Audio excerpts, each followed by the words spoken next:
I'm curious a bit about your background.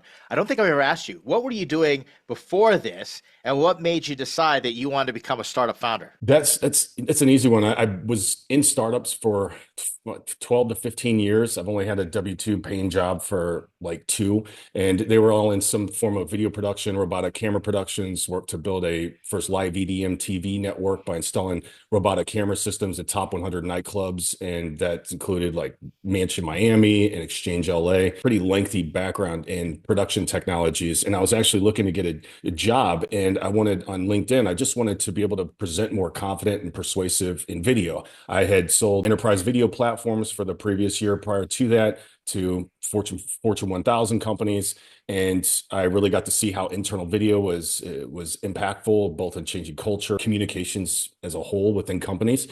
And so as I was looking, I just wanted to be able to look like the people I saw and watched on YouTube.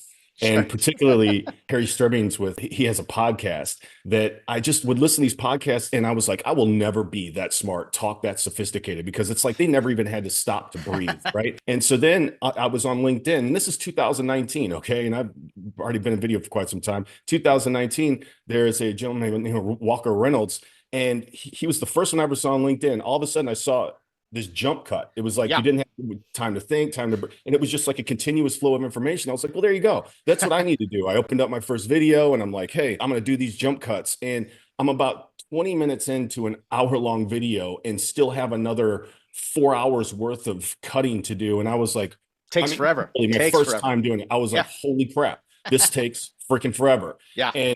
And this was in 2019, which is YouTubers suffering in silence, right? And so I just started looking, and you could see on user forums, I was like, wow, you can see the gap. So why can't there be a software that goes in and cuts out based on the gaps that would have to save people incredible amounts of time? Started looking and seeing the user forums were full of customers and people asking for needing ways to do quick jump cuts. And from that point, still looking for a job, still looking to be persuasive. But they don't tell you after founding startups your whole life, you're unhireable. Okay. Unless you have a big exit, right? Totally So true. was my Totally life true. worth mortgaging it? That's why I was kind of smiling when when I saw that article. I mean, hell, you have to ask me in like 10 years. From that point, I developed a brand, Time Bolt, and I was like, look, I'm going to show employers what I could do. Developed a Time Bolt brand, made some, video animations and stuff like that. And then lo and behold, 4 months down the line, 5 months down the line, I found a guy that was actually working, Quinston Pimenta, who's my co-founder now for 4.5 years.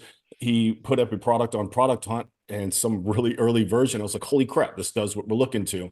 And so I had already had a history of creating, having co-founders and the things that can go right and wrong and raising almost $500,000 in capital. I saw this as an opportunity. Hey, look, why don't we partner up? I'll handle the marketing and distribution. You handle the product development.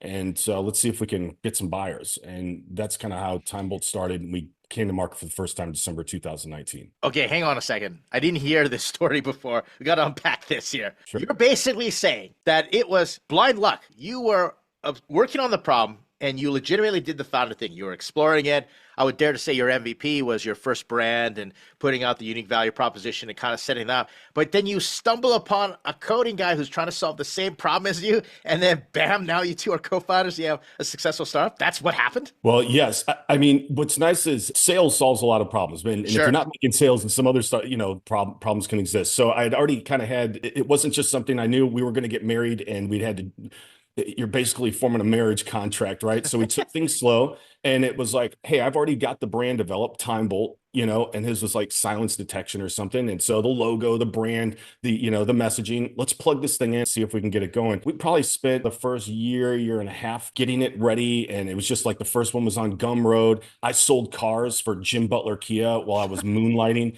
You can go on YouTube. Like I'm talking about the Kia K5. I mean, I'm like trying to make marketing videos as a dude selling Oh, cars. that's amazing. We were able to build up, going from like 5 to 10 new signups a day, like, just downloads and a couple new customers a day to getting 7 or 8 and getting our monthly recurring revenue up there until I could quit selling cars and dedicate full time towards Time Bolt. And he had other projects too, right? Sure. Like developers that are worth their salt are going to have multiple projects going on. It really becomes, can you sell this product? Can you build enough marketing? And can you lead to people to want to quit their job or quit every other project they've got going on and dedicate themselves?